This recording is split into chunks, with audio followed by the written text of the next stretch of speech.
Les presento, aunque ya he estado en una oportunidad en el programa, a Carmen Beatriz Fernández.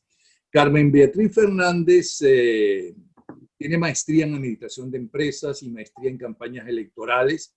Desde el 97 dirige Data Estrategia y coordina el portal político iberoamericano elecciones.net.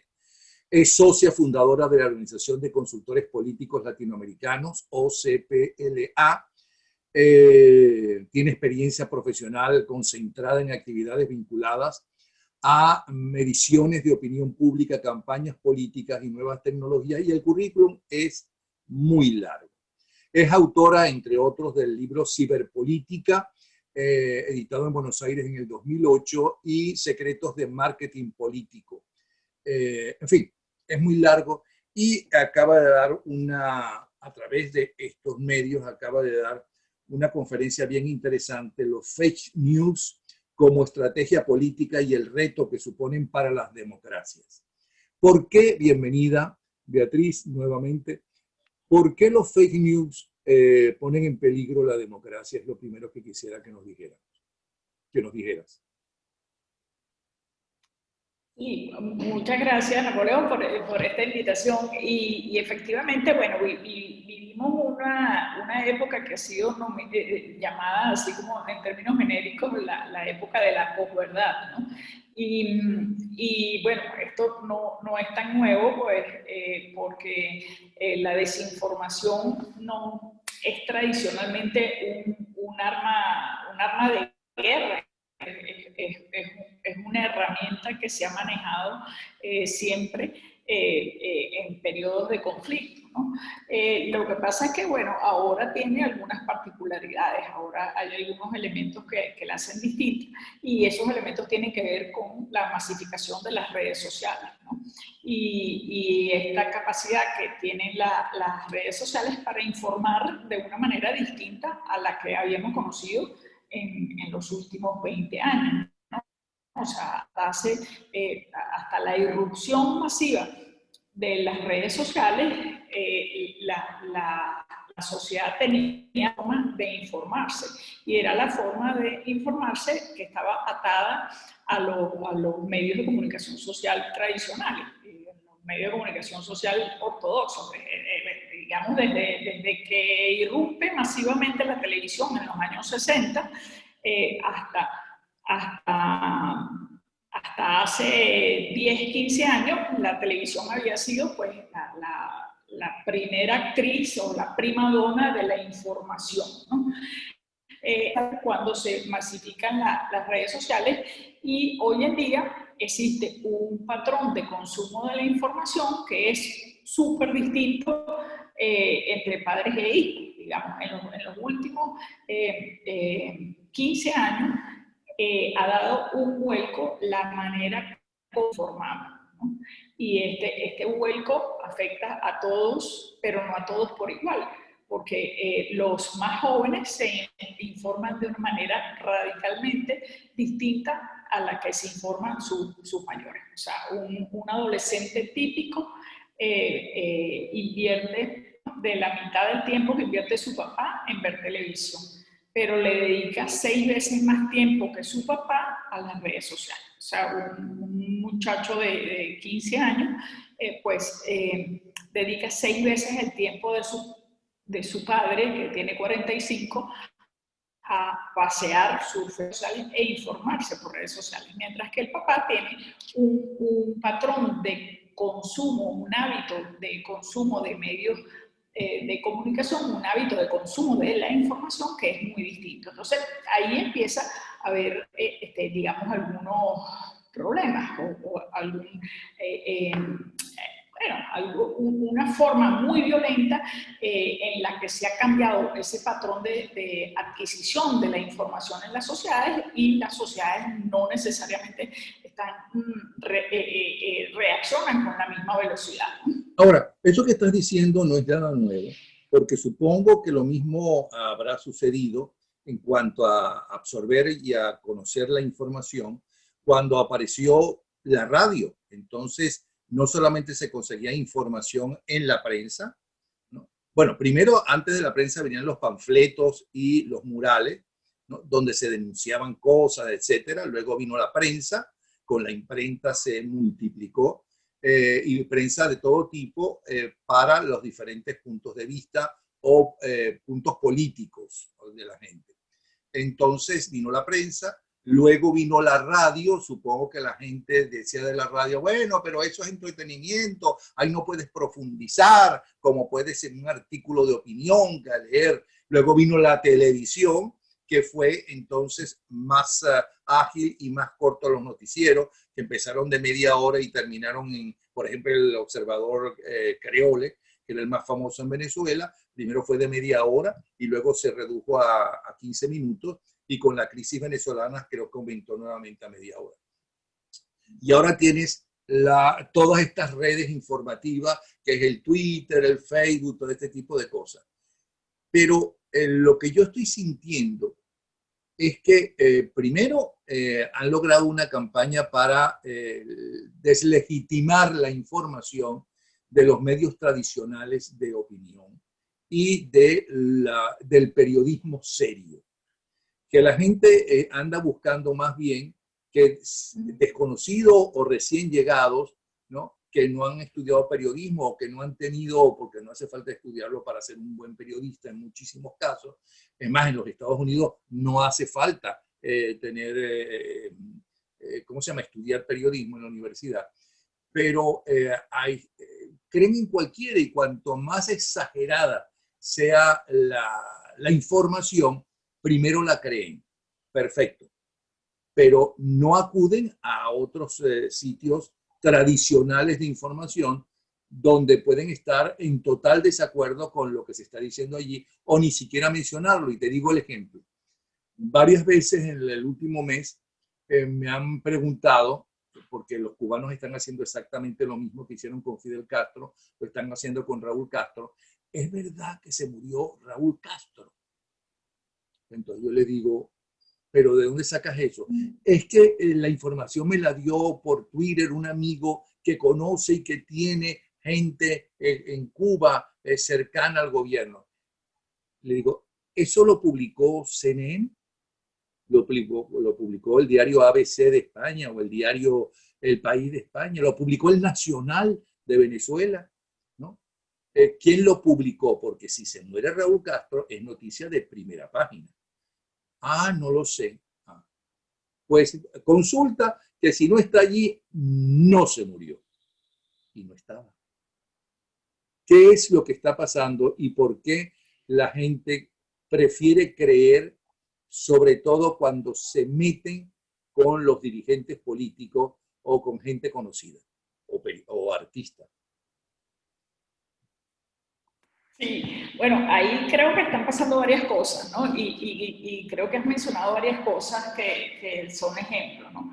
El caso de todos los bulos y rumores que han girado históricamente alrededor de los Castro, que son para hacer una antología de 15 volúmenes fácil, tienen que ver con un proceso que está muy ligado a la proliferación de estas desinformaciones, o que está ligado a incluso más antiguo, a lo que es la psicología del rumor.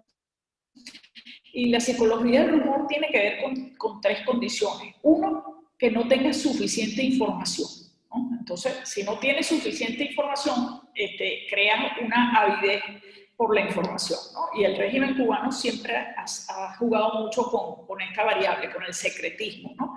Con esconder las cosas, y entonces al esconder las cosas hay más necesidad, más demanda por la información. Otra es la pertinencia, o sea, el rumor rueda y responde a la misma lógica de la viralidad, ¿no?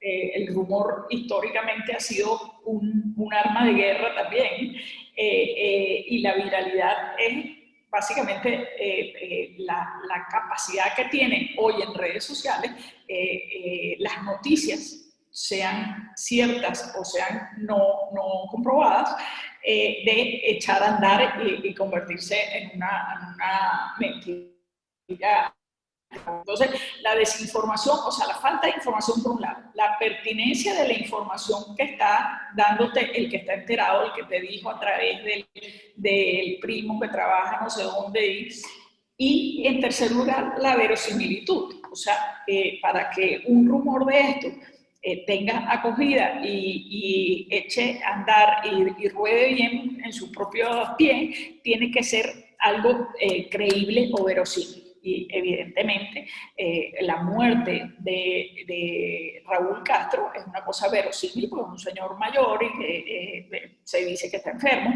como lo fue la muerte del hermano, ¿no? La muerte de Fidel Castro.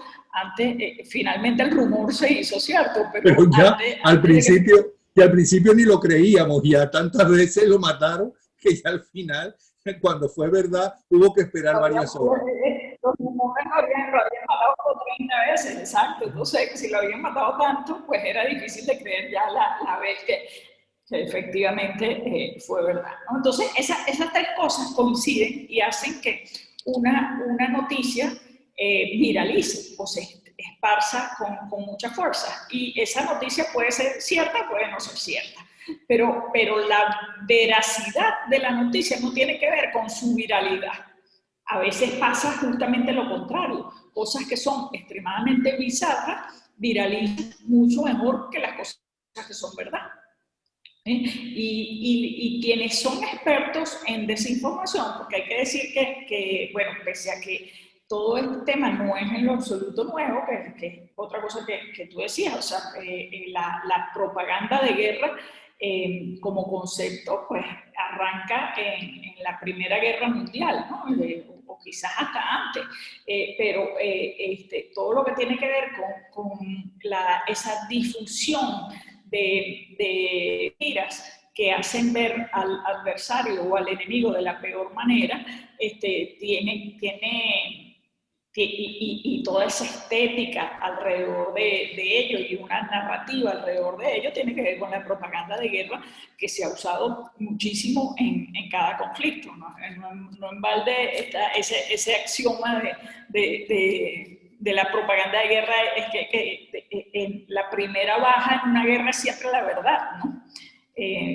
Cuando tú tienes un proceso, un conflicto bélico, el secretismo de las partes, el ocultamiento de información relevante de las partes en conflicto crea una necesidad, un déficit de información fidedigna, ¿no?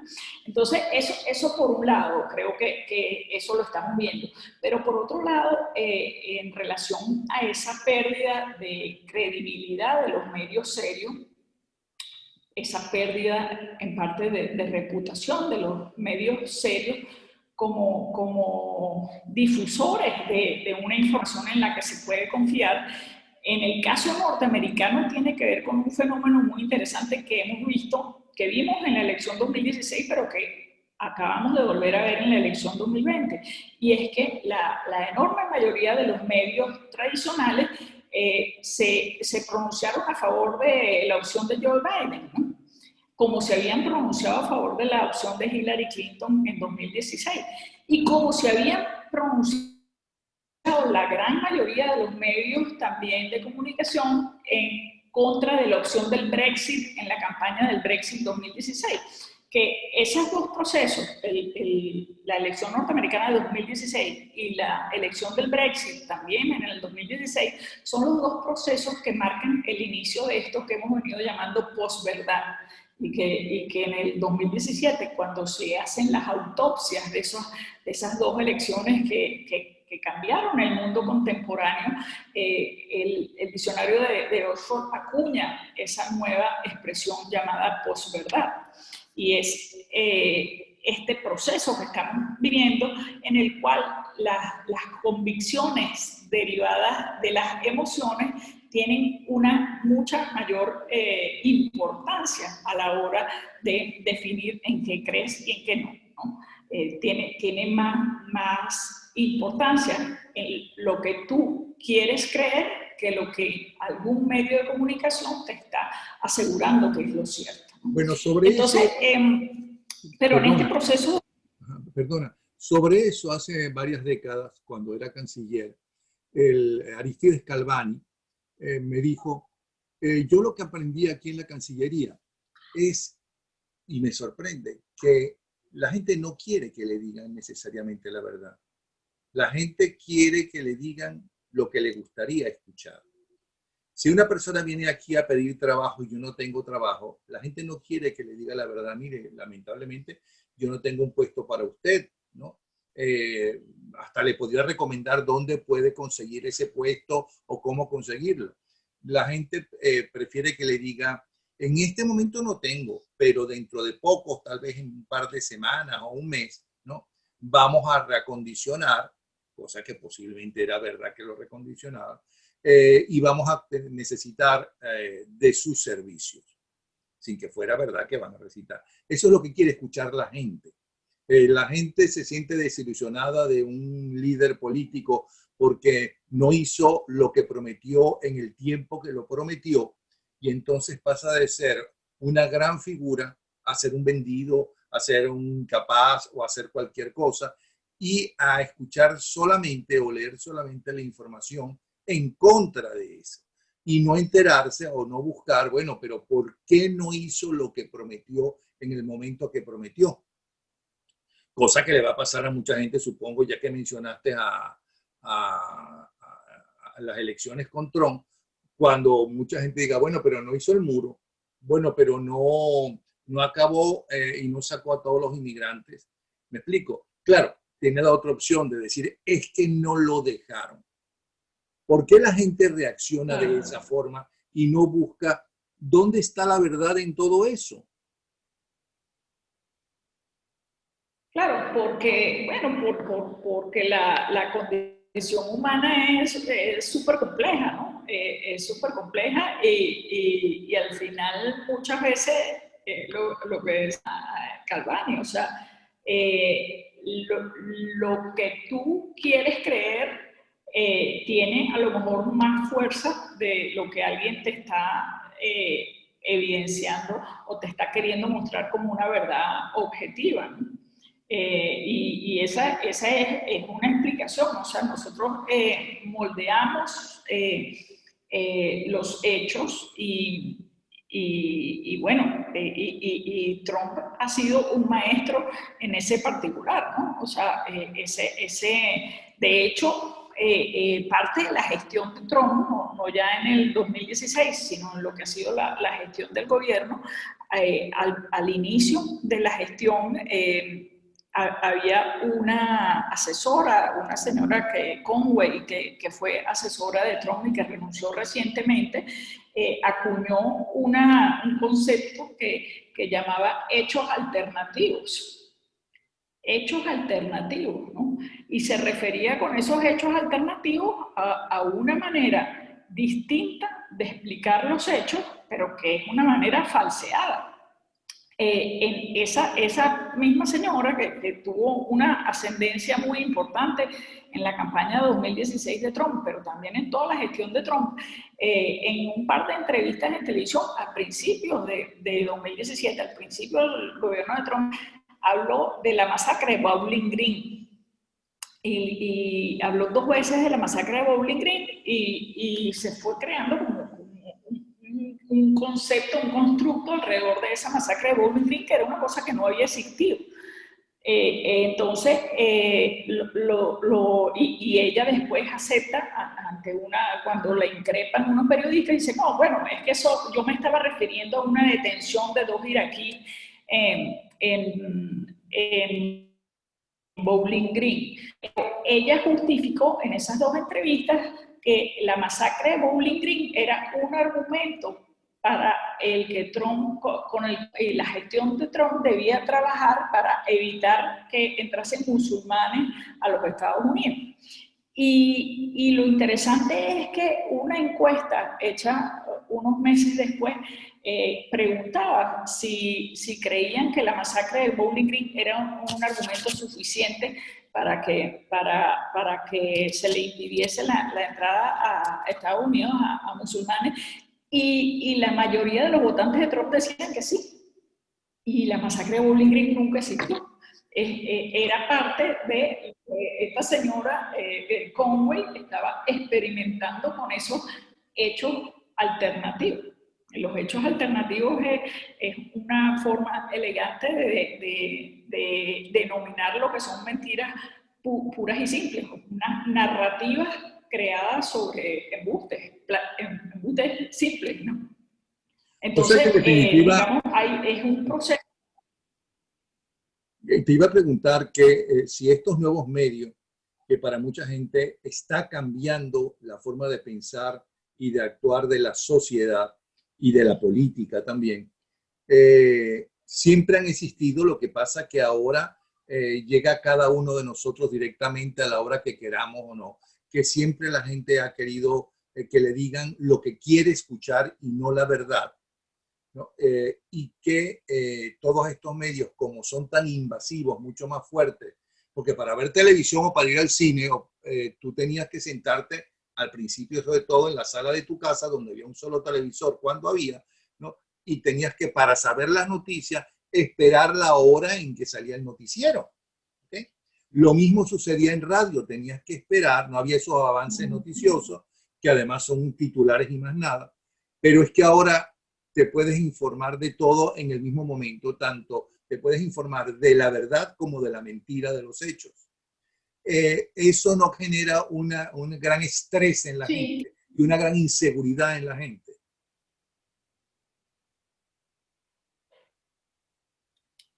No, lo que genera claramente, lo que hemos visto es generar, por un lado, polarización, promueve la polarización o potencia la polarización, porque al final los criterios con los que se mueven las redes sociales son distintos a los criterios con los que se mueven la comunicación ortodoxa, o digamos los medios de comunicación ortodoxos. O sea, las redes sociales privilegian o sea, el negocio de las redes sociales es que tú compartas, ¿no? Que tú compartas y le des like, que me gusta y comparto, me gusta y comparto, ¿no? Desde la lógica tanto de Twitter como de Facebook, como de Instagram, como de todas las redes sociales.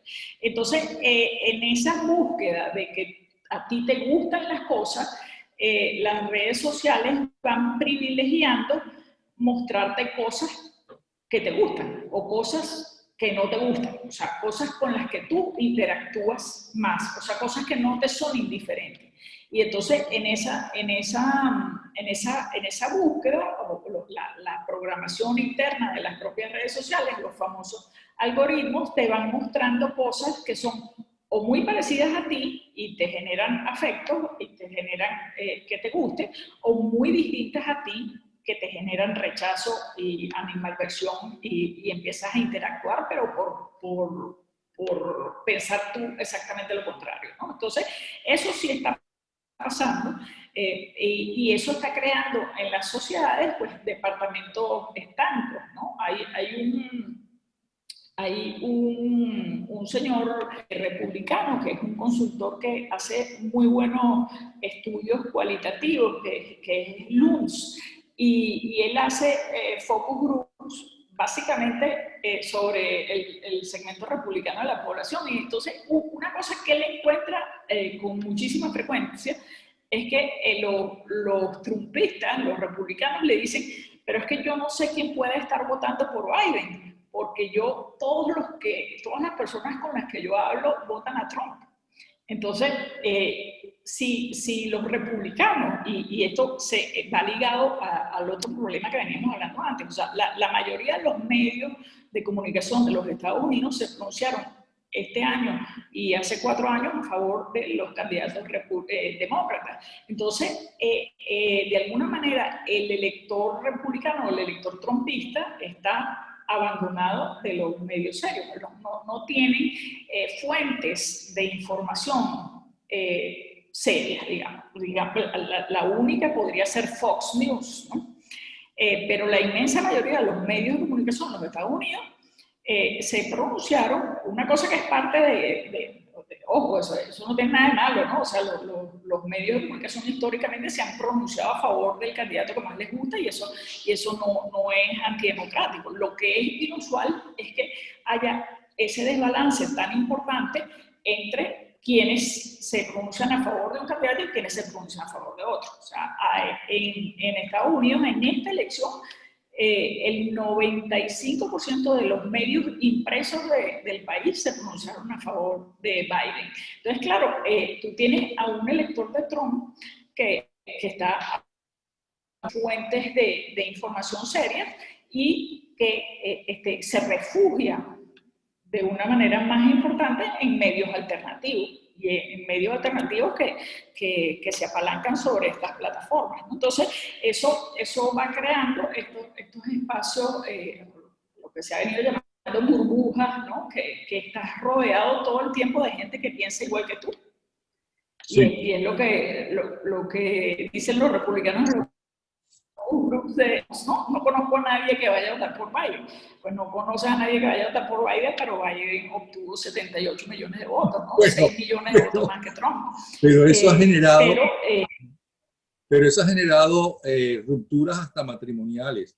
O sea, que alguno que otro sí votó por Biden, ¿no? Porque se han roto amistades, se han roto cosas que es muy lamentable, porque al fin y al cabo, tanto Biden como Trump, ¿no? Son servidores públicos, es decir, servidores de nosotros los ciudadanos, ¿no? Y no tenemos por qué romper una amistad y menos un matrimonio por cualquiera de los dos. Pero fíjate, tú estás diciendo que los fake news como estrategia política, como si no fuera tan antiguo como, digo yo, como la política, las noticias falsas. Lo que pasa es que Trump, que ha cambiado realmente la política, y yo creo que se va a hablar de el mundo antes y después de Trump, los republicanos antes y después de Trump, ¿okay? Pero siempre han existido los fake news como estrategia política y el reto que suponen para las democracias. ¿Quieres aclarar eso? Sí, bueno, es parte de esto que veníamos hablando. O sea, la propaganda de guerra no es nueva. Y por extensión tampoco es nueva la propaganda electoral, ¿no? O sea, recordemos que las campañas electorales son unas guerras particulares, ¿no? Unas guerras sin tanta sangre. O sea, la elección es la pacificación de la guerra, es la forma civilizada en la que las sociedades resuelven sus conflictos, ¿no? Abandonando las formas más primitivas y más sanguinarias, ¿no? Pero tanto la propaganda de guerra como la propaganda electoral tienen elementos en común. Y particularmente dentro de la propaganda de guerra me gustaría hacer referencia a algo que es parte de la doctrina soviética de la guerra, que es lo que se llamaba la maskirovka, ¿no? La maskirovka es el enmascaramiento de las verdaderas intenciones, pero también de la verdadera fisonomía, para hacerte ver como alguien que en realidad no eres, ¿no? O sea, cuando usas trajes de camuflaje, eso es un enmascaramiento, pero es parte de la maskirovka soviética, cuando había estos elementos inflables, tanques de guerra inflables o aviones inflables que servían para que cuando el enemigo sobrevolaba el territorio se impresionase por la cantidad de armamento bélico que tenían los rusos. Y no era verdad, era parte de la maskirovka como doctrina bélica. Esa maskirovka como doctrina bélica podríamos hablar hoy de una maskirovka 2.0. Y tiene que ver también con ese enmascaramiento de tus verdaderas intenciones para evidenciar que no eres quien dices ser, ¿no? Y eso pasó mucho en la elección 2016 y eso es parte de todo el escándalo del tema ruso en la incidencia de los rusos tanto en la ciberpublicidad de Facebook como en la ciberpublicidad de Cambridge Analytica, ¿no? Pero hoy en día eso sigue existiendo y cambió o migró un poco de forma, ¿no? El formato de la desinformación en la campaña 2020 es un formato que es bastante distinto al de la campaña 2016. En el 2016 hubo mucho de esta maskirovka de nuevo, pero en inversiones de ciberpublicidad, ¿no? O sea, tú tenías, digamos, de esa elección 2016, todo lo que se averiguó en 2017, no solamente del caso americano, sino del caso Brexit, todavía tenía una injerencia rusa donde, bueno, las famosas granjas de trolls, estas que se revelaron, donde había gente que adquiría grupos o construía grupos de soporte en Internet y enviaba mensajes a través de esos grupos y pautaba publicidad a través de esos grupos para incidir en segmentos específicos del electorado. Eso pasó, eso digamos es un expediente que existe y que es parte de la historia de la elección, de esas dos elecciones 2016. Ahora, en 2020 eso no pasó.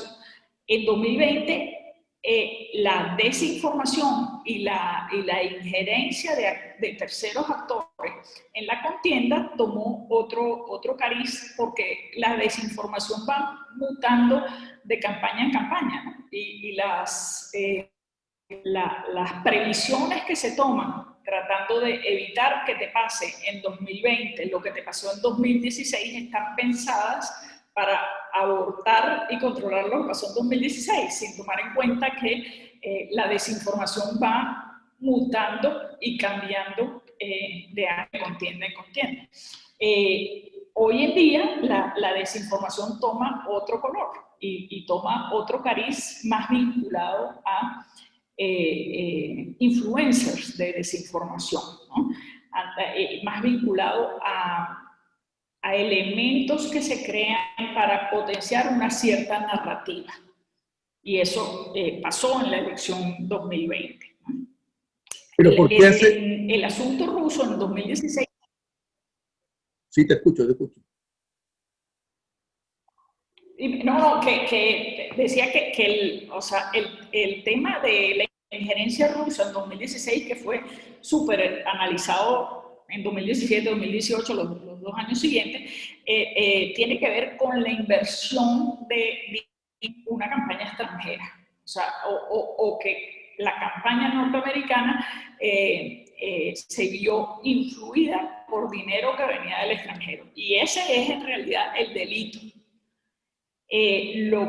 Las formas de incidencia en 2020 no son delitos, porque no hay un dinero claramente que tú estés invirtiendo en publicidad o en X, en cualquier elemento para incidir en la contienda. Las formas de incidencia tienen más que ver en esta ocasión con la construcción de relato y construcción de elementos que sean fácilmente viralizables. Ahora, cuando tú dices que todo esto va... tenemos problemas con internet impresionantes. Cuando tú dices que todo esto va a perjudicar notoriamente a la democracia, siempre en política ha habido falsedades, siempre ha habido en las campañas acusar al otro de cosas que luego se olvidaban y luego el otro no demandaba porque lo llamaron un ladrón o lo que fuera. Yo recuerdo, por ejemplo, cuando, y además hace muchos años, en el inicio de la democracia venezolana, las cosas que le decían a Rómulo Betancourt era impresionante lo que le decían. Es más, la palabra ADECO nació como un insulto a la gente de Acción Democratista. Nació porque lo llamaban comunista. Eso que en ese momento se decían, ellos no se decían de derecha, pero eran de derecha como la ultraizquierda, que en eso sí coincidían como en muchas cosas. ADECO venía de AD comunista.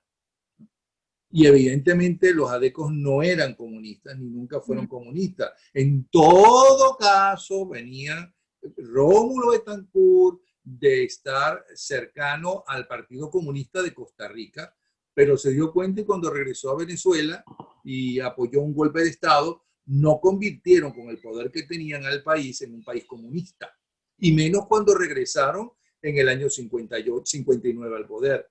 O sea que eso siempre ha existido, esos llamados fake news. ¿Por qué ahora, insisto, puede acabar hasta con la democracia? ¿Qué es lo que está pasando?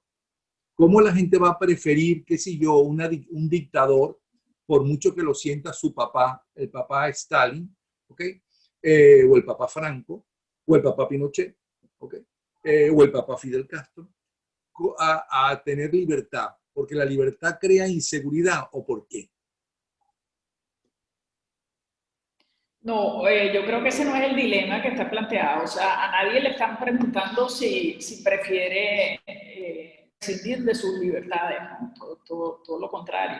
O sea, yo creo que este proceso, y hablando de los Estados Unidos, es un proceso que viene siendo muy erosivo hacia la democracia, porque, bueno, por un lado, fenómeno de que tú tienes a la mitad de la población sin referentes comunicacionales serios, ¿no?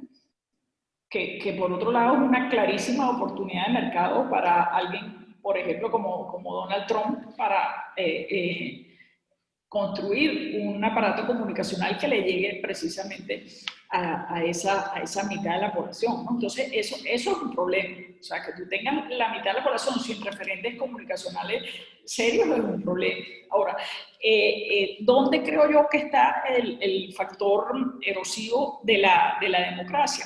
Creo que está en que está erosionando la institucionalidad democrática con los reclamos de fraude. Los reclamos de fraude siempre han existido en todas las democracias. O sea, todo el que pierde es mucho más cómodo siempre decir pierdo porque me hicieron trampa que decir pierdo porque perdí en buena lid, ¿no? Y no debería ser un criterio el que alguien clame fraude para que eso incida negativamente en la institucionalidad democrática. Pero en este proceso yo lo que estoy viendo es que la credibilidad de quien está clamando fraude, en este caso el presidente Trump, es muy alta entre sus partidarios.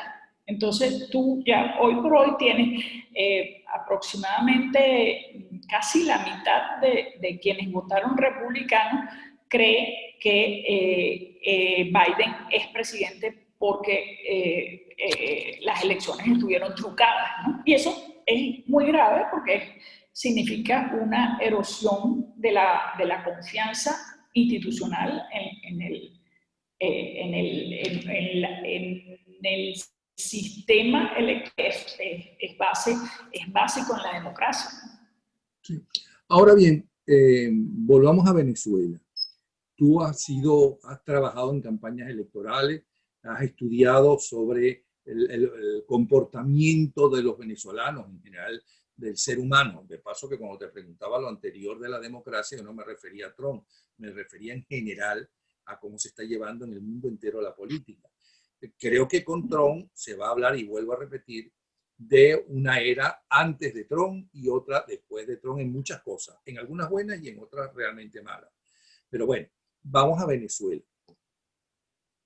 ¿Por qué el venezolano no cree en sus dirigentes? ¿Qué es lo que pasa? ¿Por qué no hay unidad? Es decir, que no cree en sus dirigentes. Cuando el problema realmente es cómo está padeciendo el pueblo humilde, sobre todo, es decir, la gran mayoría está padeciendo sin agua, sin gas, sin electricidad, sin comida y demás. ¿Y eso por qué no une a los venezolanos alrededor, por ejemplo, ya que es el presidente legítimo, de Guaidó? Y entonces creen verdades y mentiras, pero siempre que sea en contra de Guaidó. ¿Por qué a Guaidó es el villano?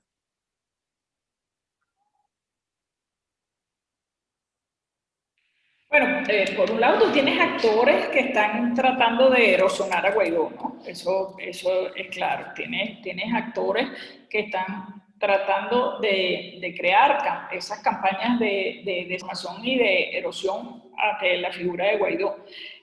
Pero Guaidó sí ha tenido, digamos, la mayor cohesión que ha tenido candidato alguno de las fuerzas opositoras o que ha tenido liderazgo alguno de las fuerzas opositoras, lo ha tenido Guaidó con creces, ¿no?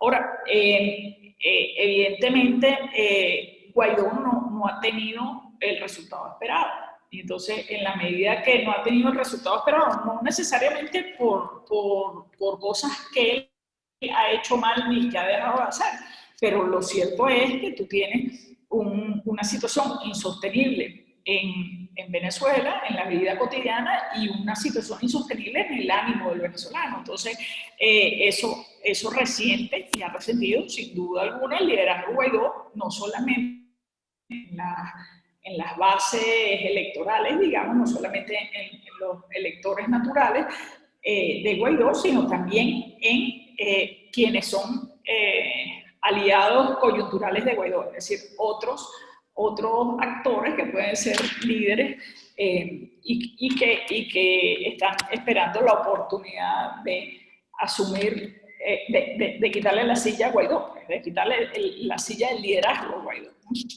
Pero cuando mencioné a Guaidó, lo mencioné porque es el más reciente de eso, pero lo mismo pasó con Leopoldo López, lo mismo pasó con Capriles, lo mismo pasó con, no me acuerdo nunca el nombre del maracucho que fue gobernador, que fue candidato, no me acuerdo cómo se llama, y yo creo que los maracuchos tampoco. Rosales.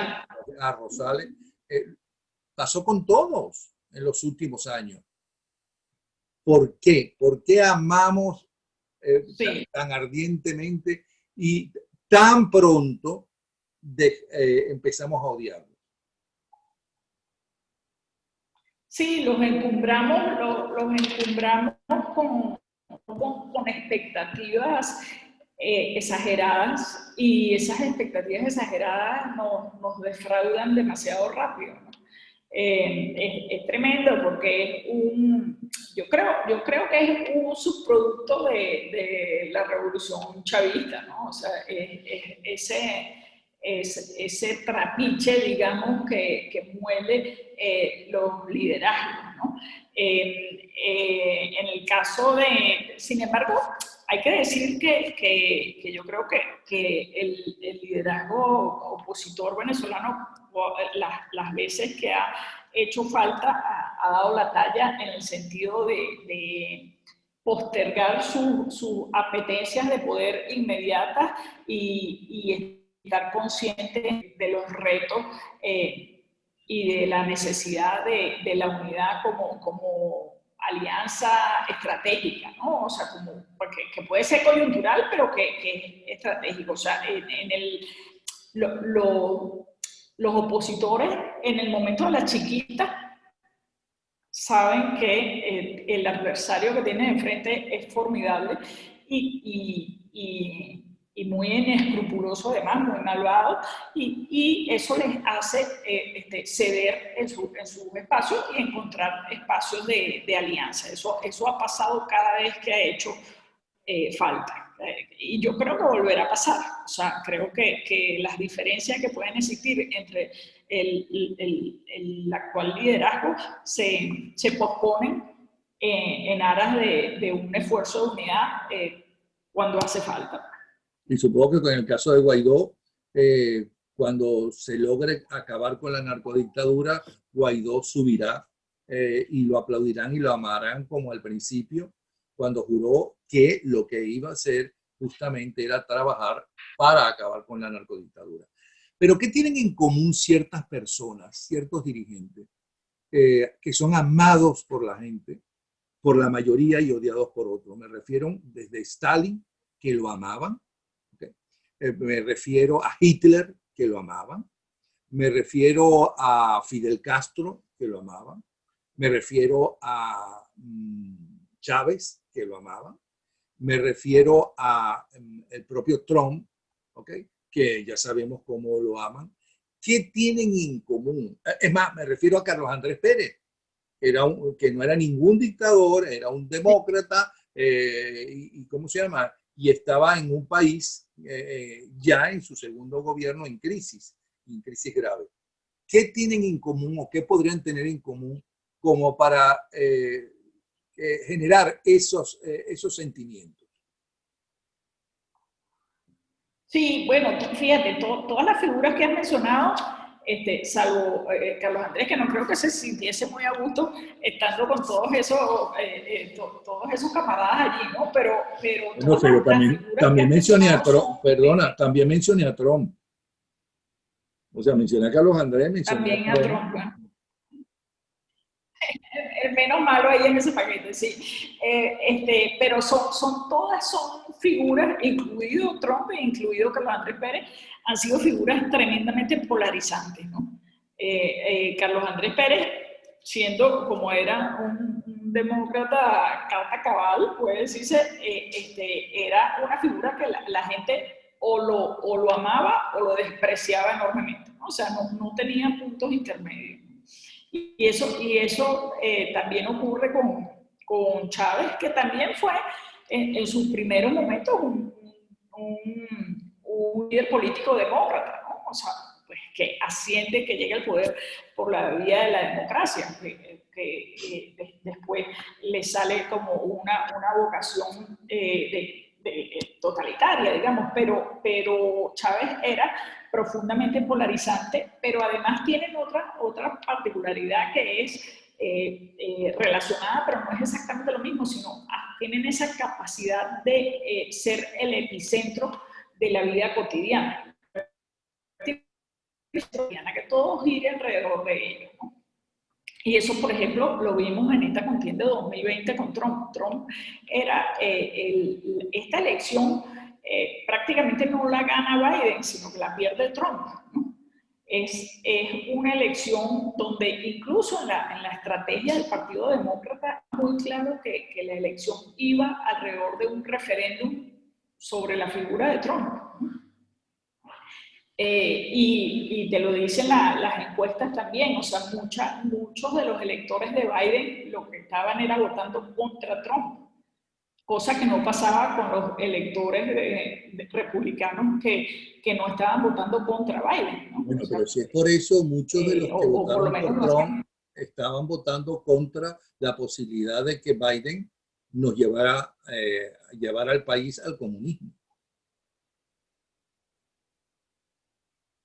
No, pero fíjate que eso no es lo que dicen las encuestas. O sea, tú tienes, es algo así como el 50% de los electores de Biden votaban contra Trump y solamente algo así como el 20% de los electores de Trump votaban contra Biden, ¿no? Entonces, eso, quizás en Florida los números pueden ser distintos, porque en Florida sí tuvo mucho peso ese dilema sobre si Biden era, o esos ataques, yo creo que muy infundados de que Biden era comunista Y en el Texas Partido también, Demócrata era comunista en Florida y en y en Texas. Texas. Pero fíjate, a Sí. diferencia de Carlos Andrés, todos los demás que te he mencionado, ¿okay?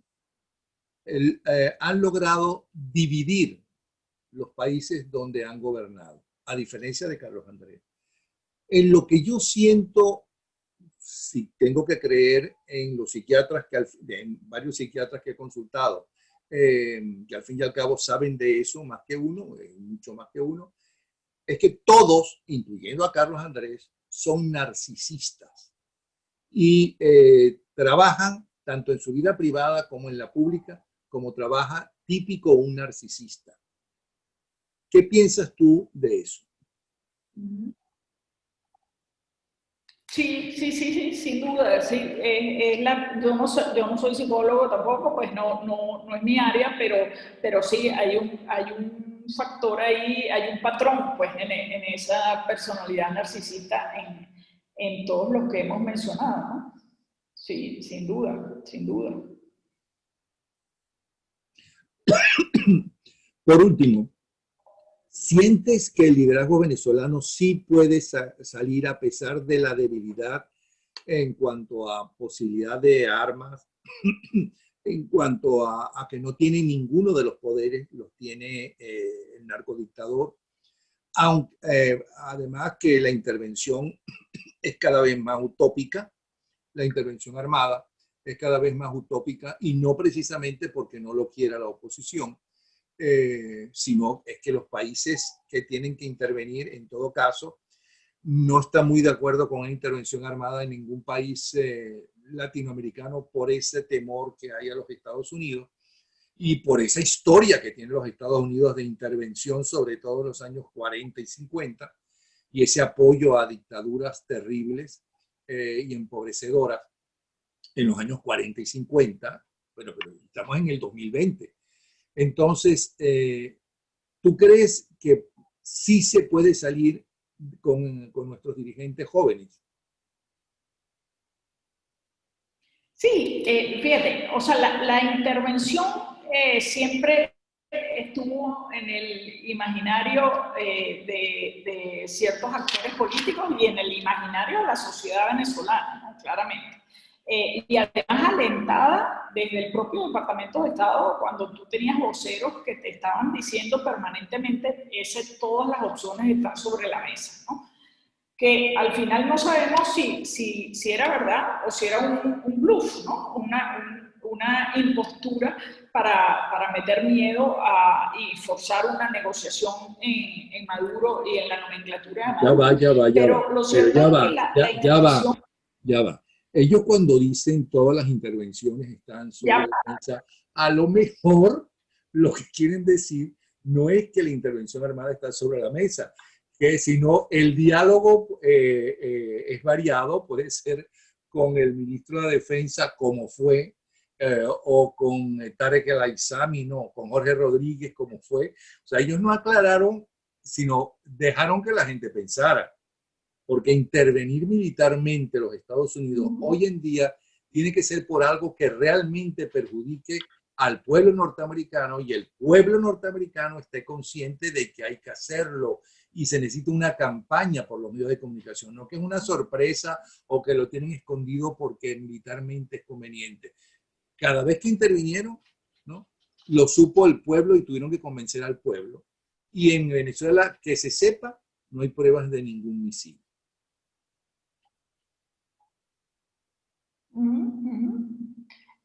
Exacto, bueno, es que es tremendamente cuesta arriba, pero sí, efectivamente, todas las opciones están sobre la mesa, como tú dices, era como un concepto muy líquido, era como lo que dicen los publicistas, un eslogan líquido, pues, o una idea fuerza líquida donde cada quien compra lo que quiere, ¿no? Lo que cada quien interpreta lo que más le interesa.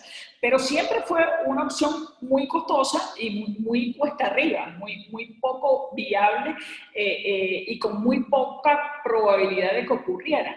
Pero si antes era mínima la probabilidad, ahora es cero, porque la pandemia ha creado una realidad completamente distinta en el mundo. Entonces, si antes era muy complicado, hoy en día puede decirse que es imposible. Entonces, esa opción no está en el tapete. Y evidentemente, yo sí creo que va a haber cambios en la forma de aproximarse al problema desde la comunidad internacional, pero no porque haya ganado Biden. Yo creo que los cambios, digamos, la presión que ha venido metiendo el Departamento de Estado y la presión que ha venido metiendo hacia forzar la necesidad de que se recupere la democracia venezolana va a seguir existiendo. Ahora, los cambios tienen que venir porque hasta ahora no ha habido resultados, ¿no? Entonces, yo creo que hubiera ganado Trump la elección también si hubieran dado cambios. Cambios no quiere decir cambios mejores para Maduro, sino cambios en la aproximación al conflicto, ¿no? De hecho, ya lo veníamos viendo cuando se supo de esta reunión promovida por Trump en México con voceros, con altos voceros o con parte de la nomenclatura madurista que se supone que era alrededor de los hermanos Rodríguez, ¿no? O sea, ya está habiendo cambios en la aproximación que venían o que vienen desde el gobierno de Trump, y yo creo que habrá cambios ahora en el 2021, ¿no? pero cambios siempre orientados a forzar una solución y una recuperación de la democracia venezolana. Bueno, Beatriz, muchísimas gracias por esta segunda participación tuya. Espero que la gente esté conforme, a pesar de que se han dicho varias cosas que nos deprimen bastante, pero bueno. Carmen Beatriz Fernández, vuelvo a repetir, todo el currículum que tiene larguísimo, déjenme decirle solamente alguno para que vean por qué está aquí y por qué hay que escucharla. Maestría en Administración de Empresas y maestría en Campañas Electorales. Dirige desde el 97 Data Estrategia y coordina el portal político iberoamericano elecciones.net. Es socia fundadora de la Organización de Consultores Políticos Latinoamericanos. Nos dio su punto de vista sobre esto que nos está cambiando y que nos está informando como nunca antes, pero de la verdad y de los fake news, de todo, como es la nueva tecnología. Bueno, y cómo por último te enteras tú de las noticias y sabes cuál es la más cercana a la verdad. ¿Qué es lo que tú lees? ¿Qué es lo que tú escuchas? Échanos el cuento. Sí. Bueno, fíjate, yo creo que el mejor antídoto contra la desinformación es la educación, ¿no? Y creo que estar prevenido ante la desinformación se enseña en la escuela, se debería, y empezar a enseñarse en las escuelas, será una asignatura obligatoria para chamos de cuarto grado y quinto grado, ¿no? O sea, saber discernir qué es cierto y que dónde te están metiendo el rumor a partir de una historia montada, ¿no? Y en eso nuevamente son expertas algunas plataformas que saben lo que funciona viralmente y saben, por ejemplo, que a ti te encanta compartir imágenes de gatitos y entre gatito y gatito te cuelan una propaganda política de guerra o una narrativa muy potente. Pero al final hay dos antídotos contra la desinformación. Uno, la educación o el entrenamiento, más que educación, no es educación formal, sino el entrenamiento, el entrenar el ojo ante lo que es verdad y lo que es falso. Y la segunda es la reputación de la fuente, ¿no? O sea, al final los periodistas que tienen reputación son importantes y los medios que tienen reputación son importantes. Y yo creo plenamente que el periodismo serio tiene que ser importante y aunque no esté viviendo sus mejores momentos, hay que encontrar un modelo de negocio que haga que el periodismo serio sea rentable, ¿no? Pero no me respondiste. Tenga éxito en este mundo. Pero primero hay gente que ha estudiado mucho y que uno de repente se asombra porque cree todavía que la Tierra es plana, ¿no? Y cree que el hombre no ha llegado a la Luna y cree que los Bush son los responsables del atentado a las Torres Gemelas. Hola, ahora sí. Ah, no escuchaste. No, que de todas formas hay mucha gente que ha estudiado y que uno considera que es talentosa y todo, y cree que la Tierra es plana o que el hombre no ha llegado a la Luna o que los Bush son los responsables de los atentados de las Torres Gemelas o que un grupo de multimillonarios van a entregarle el poder a la China comunista, que eso me huele a invento de Putin y su maquinaria, porque Putin ahí no lo toca para nada, ¿no? O que todos los millonarios son pedófilos, ¿no? Inclusive el Soros que tiene 90 y pico de años, ¿no? ¿No? Entonces, y se lo creen. Se lo creen. Sí. Es que es impresionante y ahí en Venezuela tenemos varios casos que calzan perfectamente con lo que tú estás describiendo. O sea, gente con mucha educación formal, pero que al final se cree cualquier cuento de camino y lo asegura y da la vida por ello. Es una cosa que hemos estudiado, es que la pandemia nos ha hecho, la pandemia nos tiene a todos metidos en un berenjenal, ¿no? En una situación tremendamente complicada, pero además es una situación que hace un año hubiéramos pensado que era un guión de una distopia de ciencia ficción, ¿no? Y entonces el hecho de que nos haya tocado vivir esto, que cualquier explicación, por inverosímil que suene, puede resultar hasta razonable, ¿no? Dado que nos hemos metido en una película de ciencia ficción de terror, ¿no? Bueno, pero es que la pandemia, ¿no? Si a ti te hubieran contado hace 2, 3 años, 5 años, lo que estamos viviendo ahora, hubieras dicho teoría de la conspiración, ¿no? Eso es imposible lo que está viviendo el mundo. Pero no me contestaste la pregunta, no me respondiste a la pregunta. ¿Qué medios lees para sentirte bien informada?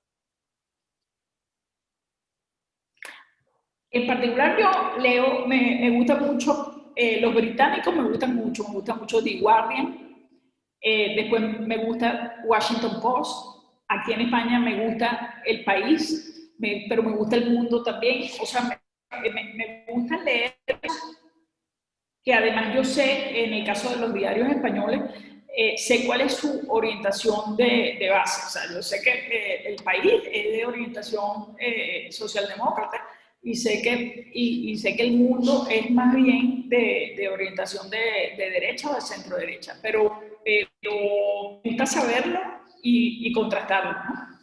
Bueno, muchísimas gracias, Beatriz. ¿Sí? Un abrazo y te esperamos pronto. ¿Ok? Chao. Hasta luego. Gracias a ti, Napoleón. Saludos.